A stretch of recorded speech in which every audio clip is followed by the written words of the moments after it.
गांव का एक कोना जहां लोग जाने से डरते थे वह था पुराने पंचायत भवन का टूटा फूटा हिस्सा। कहते थे कि वहां पर एक भूत रहता है जिसकी चीखें आधी रात को सुनाई देती थी। गांव वालों ने कई बार सोचा कि वह जगह सुधार दे, लेकिन हर बार किसी न किसी कारण से काम रुक जाता। लोग मानते थे कि उस पंचायत भवन में एक आत्मा की साया था जो कई वर्षों से वहां भटक रही थी। गांव की सरपंच ने सोचा कि ये भूत की अफवाहों को मिटाने के लिए कुछ करना पड़ेगा। उन्होंने गांव के 4 नौजवानों को यह जिम्मा सौंपा कि वह पंचायत भवन जाए और जांच करे कि आखिर वहाँ क्या है। इन चारों में से एक का नाम था रमेश, जो गांव का सबसे साहसी युवक था। अगली रात रमेश और उसके 3 दोस्त पंचायत भवन के अंदर जाने का फैसला करते हैं। जैसे ही वे पुराने भवन के करीब पहुंचे, अचानक एक ठंडी हवा का झोंका उनके सामने से गुजरा। सभी के रोंगटे खड़े हो गए, लेकिन हिम्मत करके वे अंदर चले गए।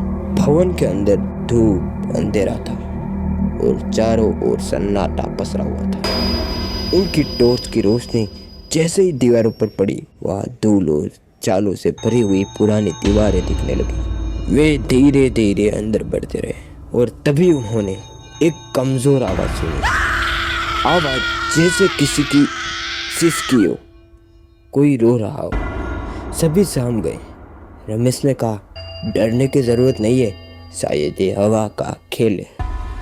उन्होंने आवाज की दिशा में बढ़ना शुरू किया। जैसे ही वे पंचायत भवन के अंदर कमरे में पहुंचे, वहां उन्हें एक पुराना पलंग दिखा। उसी पलंग पर एक साया बैठा हुआ था। उसका चेहरा धुंधला और भयानक था। रमेश ने कांपते हुए पूछा, तुम कौन हो? उस साये ने धीरे धीरे अपना सिर उठाया और बोला, मैं वही हूँ जिसे पंचायत ने कभी न्याय नहीं दिया था। उसी जगह मैंने अपना जीवन खो दिया था।